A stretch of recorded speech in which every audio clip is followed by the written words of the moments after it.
BRS రజతోత్సవ సభ ఏర్పాట్లు ముమ్మరంగా సాగుతున్నాయన్నారు మాజీ మంత్రి శ్రీనివాస్ గౌడ్, మాజీ చీఫ్ విప్ దాస్యం వినయ్ భాస్కర్. దేశ ప్రజల చూపు అంతా ఎలకతుర్తి సభ వైపే ఉందన్నారు. కేసీఆర్ ప్రసంగం కోసం ప్రజలు, యువకులు, రైతులు ఎంతో ఆసక్తిగా ఎదురుచూస్తున్నారని తెలిపారు. సభను విజయవంతం చేసేందుకు బీఆర్ఎస్ శ్రేణులు ఉత్సాహంగా పనిచేస్తున్నారన్నారు. వేసవిని దృష్టిలో ఉంచుకొని అన్ని ఏర్పాట్లు పూర్తి చేశామంటున్న దాస్యం వినయ్ భాస్కర్. శ్రీనివాస్ గౌడ్తో మా ప్రతినిధి రవికాంత్ ఫేస్ టు ఫేస్. నిర్వహించడంలో బీఆర్ఎస్ది రికార్డు. ఇప్పటికే ప్రపంచంలో నిర్వహించినటువంటి 5 సభల్లో బీఆర్ఎస్ది ఒకటిగా ఇప్పటికే రికార్డులో నమోదైన సందర్భం. రికార్డులు అంటే ఒక సభను మించి నిర్వహించాలంటే అది బీఆర్ఎస్కే సాధ్యమవుతున్న తరుణం. ముఖ్యంగా దేశంలో ఉన్నటువంటి అందరూ కూడా బీఆర్ఎస్ సంబంధించినటువంటి రజతోత్సవ సభలో కేసీఆర్ గారు ఏం మాట్లాడతారని చెప్పి దేశమంతా ఆసక్తిగా ఎదురు చూస్తున్న సందర్భం. మరోవైపు 25 ఏళ్ళు పూర్తి చేసుకున్న పార్టీల్లో బీఆర్ఎస్ కూడా ఒక చరిత్రలోకి ఎక్కిన సందర్భం మనం చూస్తూ ఉన్నాము. తెలుగు రాష్ట్రాలకు సంబంధించి 1-2 పార్టీలు ఉంటే అందులో బీఆర్ఎస్ కూడా ఒకటి ఉందని మనం గర్వంగా చెప్పుకునే విధంగా కూడా బీఆర్ఎస్ శ్రేణులు రజతోత్సవ సభకు సంబంధించిన ఏర్పాట్లు కొనసాగిస్తున్న సందర్భం. మనతో పాటు దాస్యం వినయ్ భాస్కర్ గారు. వినయ్ భాస్కర్ గారు, ఇవాళ దేశంలోనే అతి తక్కువ పార్టీ 25 ఏళ్ళు పూర్తి చేసుకున్న సందర్భం, అందులో బీఆర్ఎస్ ఒకటి. ఎట్లా ఉంది, ఎట్లాంటి ఏర్పాట్లు చేసుకున్నారు రజతోత్సవ సందర్భంగా?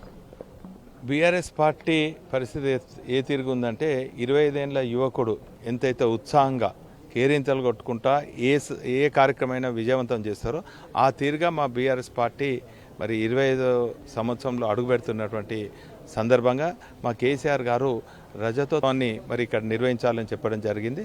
మరి వారి పిలుపుని అందుకొని మా గులాబీ శ్రేణులందరూ కూడా మరి గత 10-15 రోజుల నుంచి ఈ స్థల సేకరణ విషయంలో అనుకోండి, సహకరించినటువంటి రైతులు అనుకోండి, మరి మా శ్రేణులందరూ కూడా మరి ఎండను కూడా దృష్టిలో పెట్టుకోకుండా అన్ని పనులు కూడా వేగవంతం అవుతున్నాయి. మరి అనుకున్న సమయానికన్నా ఒక 2 రోజుల ముందే ఈ ఏర్పాట్లన్నీ పూర్తయినా మేము భావిస్తున్నాం. ఎందుకంటే ఇప్పటికే బ్యారికేడ్స్ అయినాయి, తర్వాత లైటింగ్ అయింది, పార్కింగ్ స్థలాలు కూడా అన్ని చదునైనాయి, స్టేజ్ కూడా అయింది, మీడియా పాయింట్ కూడా అయింది, మరి కళాకారులకు డయాస్ కూడా ఏర్పాటు చేసింది. కాబట్టి నా అంచనా మేరకు ఇంకొక 5-6 రోజుల సమయం ఉన్నప్పటికీ కూడా 4 రోజుల్లో ఇవన్నీ కూడా ఇంకా కావాల్సిన పనులను కూడా ఏర్పాటు పూర్తిగా అవుతాయని నేను భావిస్తున్నాను. మరి అదేవిధంగా కేసీఆర్ గారు ప్రతి విషయాన్ని కూడా పర్యవేక్షిస్తారు.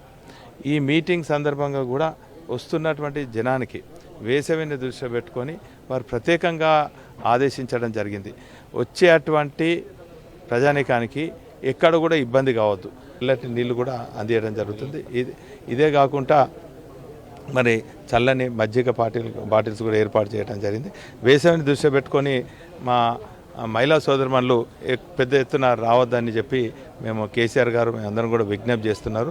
అయినప్పటికీ కొందరు వస్తున్నారు. వాళ్ళకంతా కూడా సపరేట్గా ఒక బ్యారికేడ్స్ కూడా, అంటే మహిళలకు కూడా ఏమి ఇబ్బంది కావద్దని చెప్పి ప్రత్యేక శ్రద్ధ పెట్టి వచ్చే ప్రతి కార్యకర్తకు ప్రజానీకానికి కూడా ఇబ్బంది కాకుండా అన్ని ఏర్పాట్లు చేయడం జరిగింది. ఈ కాంగ్రెస్ ప్రభుత్వం ఏర్పడిన నాటి తొలి గంటల నుంచే చూసినట్టయితే అంతా రివెంజ్ పాలిటిక్స్, అంతా ప్రతీకార చర్యలు, ఏది కూడా మంచి చేసే స్థాయిలో వాళ్ళు లేరు. ఉన్న వ్యవస్థను చెడగొట్టాలని. ఇప్పుడు ఈరోజు మరి ప్రజల స్పందనను చూసి ఈ సభను ఎట్టి పరిస్థితులలో మరి విజయవంతం కావద్దని చెప్పి అడుగడుగున ఆటంకాలు సృష్టిస్తున్నారు. అందులో భాగంగా ఏవో అవాకులు చెవాకులు చేస్తున్నారు. మరి మీరు చూసినట్టయితే ఇన్ని వేల ఎకరాలలో రైతులందరూ కూడా స్వచ్ఛందంగా మరి ఇప్పటికే 1268 ఎకరాలు ఇచ్చిండ్రు. కేవలం రైతాంగం స్వచ్ఛందంగా ఇచ్చుడే కాదు, ప్రజలందరూ కూడా స్వచ్ఛందంగా వచ్చేదానికి మేము వాహనాలు మరి లేవన్నా కూడా కొందరు కాలినడకన, ఎడ్ల బండి పైన, ఆటోల పైన, ఆటో డ్రైవర్లు అయితే మేము స్వచ్ఛందంగా ఫ్రీగా వచ్చే పబ్లిక్ను మేము ఇక్కడ తోలుకొస్తామని చెప్పడం జరిగింది. ట్రాఫిక్ పోలీసింగ్ కూడా మా 2000 మంది కార్యకర్తలు ఇప్పటికే ట్రైన్ అయ్యిండు. రిటైర్డ్ పోలీసు అధికారులతో పాటు ఎక్స్ సర్వీస్ మెన్ కూడా ట్రైనింగ్ ఇచ్చారు. కాబట్టి అన్ని ట్రాఫిక్ కంజెషన్ ఉన్న పాయింట్స్ కూడా కంజెషన్ కాకుండా ఇప్పటికే మేము అన్ని ఐడెంటిఫై చేసాం. బ్రహ్మాండంగా జరుగుతుంది సార్. ముఖ్యంగా కేసీఆర్ గారి సభను చూడడానికి మహబూబ్ నగర్ నుంచి కూడా వచ్చే అవకాశాలు కనిపిస్తుంది. రూట్ మ్యాప్ ఎట్లా ఉండబోతుంది, ఎట్లా తరలిరానున్నారు? మహబూబ్ నగర్ జిల్లా వ్యాప్తంగా ఎంతమంది తరలిరానున్నారు? ఆ రోజు 25 లక్షల మందితో సభ నిర్వహించిన చరిత్ర వరంగల్కు ఉంది. కాబట్టి ఈ సభను ఎట్లా ఎక్స్పెక్ట్ చేస్తున్నారు? దేశం అంతా ఆసక్తిగా చూస్తున్న తనలో ఏం చెప్తారు? మహబూబ్నగర్ జిల్లా అని కాదు, తెలంగాణ చుట్టుముట్టు అవతల రాష్ట్రం వాళ్ళు కూడా వాళ్ళు కూడా అడుగుతారు, మేము కూడా వస్తాం సార్ అని. ఎందుకంటే బార్డర్లో మేము కూడా బతుకుతుంటివి. మేము ఇతర పొలాలు కొని రైతు బంధు వస్తుండే, మాకు కరెంట్ వస్తుండే, నీళ్ళు వస్తుండే. ఈ తెలంగాణ ఈ గవర్నమెంట్ వచ్చినాక మేము కూడా ఆగమైనామని అక్కడ నుంచి కూడా రావడం జరుగుతూ ఉంది. స్వచ్ఛందంగా వస్తారు. అన్ని కార్లు బుక్ చేసుకున్నారు, వెహికల్ బుక్ చేసుకున్నారు, కొందరు నడుచుకుంటూ వస్తారు, కొన్ని ఎదుల బండ్ల మీద వస్తారు. ఎవరు తోచిన విధంగా వాళ్ళు కొందరు ఒక రోజు ముందే వచ్చి చుట్టాలు ఉంటే వాళ్ళ దగ్గర ఉంటున్నారు. ఏం మాట్లాడతారు సార్ వినాలా అని. చాలామంది ముఖ్యంగా రైతులు ఎక్కువ. రైతులు ఏంటంటే చాలామంది రైతులు చనిపోవడం జరిగింది, ఆత్మహత్యలు చేసుకోవడం జరిగింది. ఇవాళ మళ్ళీ కేసీఆర్ వస్తేనే ఏమన్నా బాగుపడుతుందా మనం. కేసీఆర్ మీటింగ్లో చెప్తాడు, మనం ధైర్యం చెప్తాడు, మళ్ళీ వస్తాడు కేసీఆర్ అనేటువంటి విశ్వాసం వాళ్ళు ఉంది కనుక ముఖ్యంగా రైతాంగం. చాలామంది బిల్డర్స్ కూడా ఆత్మహత్య చేస్తూ చనిపోయారు. అట్లా అంటే ఎవడు ఏమవుతుందో 3.5 ఏళ్ళు ఇంకేమవుతుందో అని కేసీఆర్ గారు ఇప్పుడు పెడుతున్నాను కానీ అందరు కొంచెం ధైర్యం వచ్చింది. అమ్మ వచ్చారా సార్ మళ్ళీ కొద్ది రోజులు తెలంగాణను ఏదో కాపాడుతాడు, ఒత్తిడి తెస్తాడు ఈ గవర్నమెంట్ మీద. మరి ఇంత అధ్వానంగా పూర్తి దిగజారిపోయే తెలంగాణను భయపెట్టినా కొంతమంది ఆపుతాడు, మళ్ళీ నెక్స్ట్ ఆయనే రావాలి అనేటువంటి ఆలోచనతో ఉన్నారు.